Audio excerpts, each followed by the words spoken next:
আমার জায়গাটা খুবই ক্লিয়ার।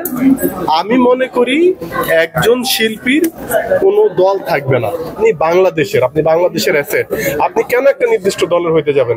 এখন আপনি বলেন তো, আমরা যখন বন্যার সময় ত্রাণ নিয়ে গিয়েছিলাম তখন আমরা কি এইটা দেখেছি যে সে কোন দলের? বাক স্বাধীনতাটা ডিপেন্ড করে হচ্ছিল আপনি কি করছেন সেটার উপরে। করাপশন হচ্ছে সেটা আমি আমার ফিকশনে দেখাইতে পারবো না, তাহলে পরে আমার বাক স্বাধীনতায় হাত দেওয়া হবে। যারা শিল্পী আছে তাদের আসলে কোনো দল থাকা উচিত না। শিল্পী বা খেলোয়াড় এরা তো সর্বজনীন সবার, ওনারা কেন দল করবেন? একটা নির্দিষ্ট দলের হওয়া উচিত না।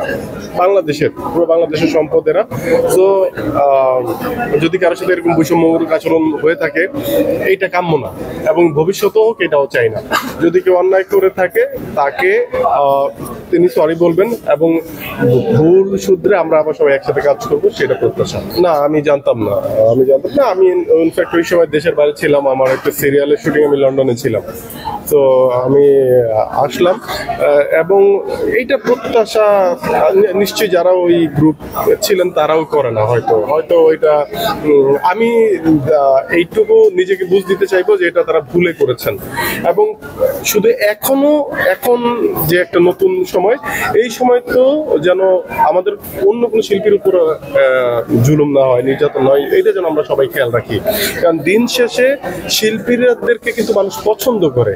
তো আমাদের এমন কোনো আচরণ হওয়া উচিত না যেটা দ্বারা দর্শকরা কষ্ট পাবে। কারণ আমরা তো দর্শকদের জন্যই কাজ করি এবং দর্শকদের করা নিয়ে আমরা একজন শিল্পী হয়েছি। তো আমরা যদি একটা দলের পক্ষ হয়ে যাই তাহলে অন্য দলে কি আমাদের দর্শক নাই? এই জিনিসগুলো যেন আমাদের প্রত্যেকটা শিল্পীর একটু মনে রাখে, মাথায় রাখে। কারণ যদি দর্শকরা আমাদের কাছ থেকে মুখ ফিরিয়ে নেয়, দিন শেষে আমরা সবাই জিরো। আমার জায়গাটা খুবই ক্লিয়ার। আমি মনে করি একজন শিল্পীর কোনো দল থাকবে না।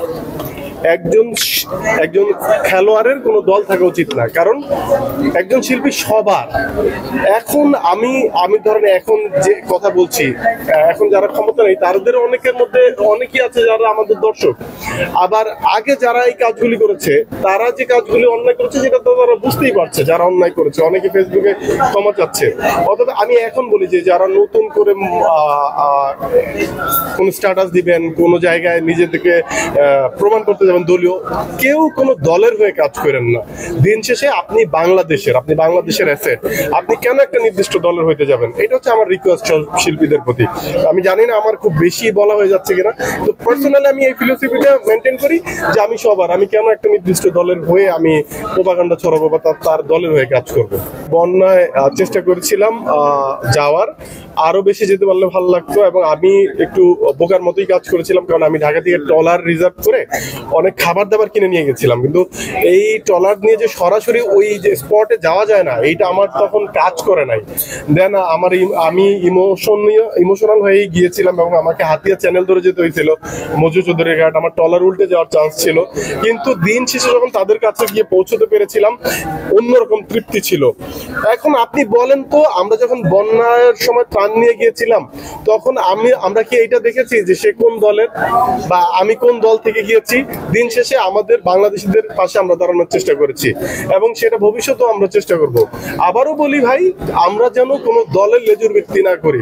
আমি যাইতেই পারি একটা দলের অনুষ্ঠানে, তার মানে এই না যে আমি আরেকটা দলের অনুষ্ঠানে যাব না। কারণ এই দলগুলিও আমাদের দেশের, তারাও আমাদের দেশের জন্য রাজনীতি করে। কিন্তু আমি কোনো নির্দিষ্ট দলের হয়ে কাজ করতে চাই না এবং শিল্পীদেরও এটা করা ঠিক বলে আমি মনে করি না।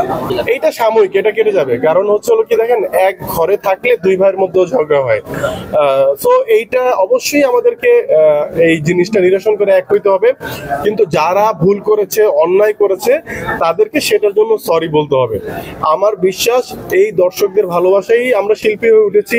যারা অন্যায় করেছে তারা যদি ঠিকভাবে দর্শকদের কাছে এই সরি বলে এবং তাদের ভুল স্বীকার করে, হয়তো দর্শকরা তাদের মাফ করবেন। কিন্তু এইটা একটা শিক্ষা। নতুন করে যেন কেউ আবার মনে না করে এখন তো আমার সময়, এখন আমি আমারটা দেখাবো, এটা যদি করে তার জন্য ভবিষ্যতে ঠিক এরকম এরকম একটা পরিস্থিতি অপেক্ষা করবে। বাক স্বাধীনতাটা ডিপেন্ড করে হচ্ছে আপনি কি করছেন সেটার উপরে। এখন একটা কথা হচ্ছে যে চোরের মনে পুলিশ পুলিশ। বাক স্বাধীনতা এখন তো আমরা নতুন কোন গভর্নমেন্টের আসলে নির্বাচিত গভর্নমেন্টের আন্ডারে না, একটা ছাত্র জনতার বিপ্লব হয়েছে দেশে, তারপরে আমরা একটা চমৎকার জায়গা পেয়েছি। তো সেই জায়গায় আমরা এখন অনেক কথাই বলতে পারছি, যেইটা হয়তো ওই যে বললাম আমাদের মধ্যেই তো অনেক শিল্পীরা ছিল যে আমি একটা কথা বলবো আমার কলিগ যেই হয়তো এটা রিয়েক্ট করছে, এইটা যেন না হয়। ওই জায়গাগুলি আবার কেমন না হয়তো আমরা আরো ফ্রিলি কথা বলতে পারবো। দেখেন, একজন শিল্পীর যদি কাজ করার সময় তার চিন্তা করতে হয় যে আমার মাস শেষে আমার সংসারটা কিভাবে চলবে, আমাকে আরেকটা বিকল্প কাজ করতে হবে কিনা, তখন কিন্তু সে তার যে অভিনয় বা তার যে মূল পেশা সেইখানে কনসেন্ট্রেশন করতে পারে না। আমি বিশ্বাস করি যে আমাদের যে এখন যে গভর্নমেন্ট আসছে তারা এই বিষয়গুলি গুরুত্ব দিবে, কারণ একজন শিল্পীকে অবশ্যই তার কাজের প্রতি ফোকাস দেওয়া উচিত। সেইটার জন্য তারা যে যে পরিবেশ যে যে জায়গাগুলি নিশ্চিত করা দরকার সেগুলি এই সরকার করবে। আমি এই সরকারের কাছে চাইবো শিল্পী তার নিজের মতো করে কাজ করবে, এইটা দেখানো যাবে না ওইটা দেখানো যাবে না। অবশ্যই আমি অশ্লীলতার বিরুদ্ধে, এগুলি দেখানো যাবে না, কিন্তু আমি আমার দেশে করাপশন হচ্ছে সেটা আমি আমার ফিকশনে দেখাইতে পারবো না, তাহলে পরে আমার বাক স্বাধীনতায় হাত দেওয়া হবে। আমি চাই আমি দৈনন্দিন জীবনে যেই ঘটনাগুলি ঘটে যাচ্ছে সেইগুলো যেন আমি ফিকশন আকারে আমার দর্শকের সামনে দেখাইতে পারি, তাহলে পরে হচ্ছে ভুলগুলি আমাদের সামনে চলে আসবে, আমরা আমাদের শুধরে নিতে পারবো। আলহামদুলিল্লাহ এই বেশ কিছু কাজ করলাম, যেমন আমার একটা সিরিয়াল চলে হাবুর স্কলারশিপ, যখন আন্দোলনটা চলছিল তখন আমি লন্ডন ছিলাম একটা শুটিং এ। এরপরে এখন বেশ কিছু সিঙ্গেল করেছি, যে সিঙ্গেল গুলি আসবে এর মধ্যে মাসুল, ওয়াদা, ঝগড়াবাড়ি, এরকম আরো বেশ কিছু, এই মাসেও বেশ কিছু কাজ করব। এবং প্রতিটি কাজই আমি যে কাজগুলি করি আমাদের সমাজের ভুল ত্রুটিগুলিকে আমি চেষ্টা করি আমার কাজের মাধ্যমে সামনে তুলে আনার, এবং সেইখান থেকে উত্তরণের কি কি উপায় সেগুলো চেষ্টা করি দর্শকদের সামনে তুলে ধরার। সেই কাজগুলি আপনারা খুব সামনাসামনি খুব অল্প সময়ের মধ্যেই পাবেন ইনশাআল্লাহ। আঞ্চলিক নাটকগুলো কেন বেশি করি আমরা, বা আমি করেছি অনেক বেশি, আপনার পাশের ফ্ল্যাটে কেউ একজন মারা গেলে আপনি জানেন না, এই হচ্ছে আমাদের শহরের জীবন। শহরে আসলে প্রাণ কম, প্রাণ হচ্ছে গ্রামে, কারণ আপনি 1 কিলোমিটার দূরেও রিক্সাওয়ালাকে আপনার দাদার বাড়ির কথা বললে সে আপনাকে নিয়ে যাবে সেই পর্যন্ত।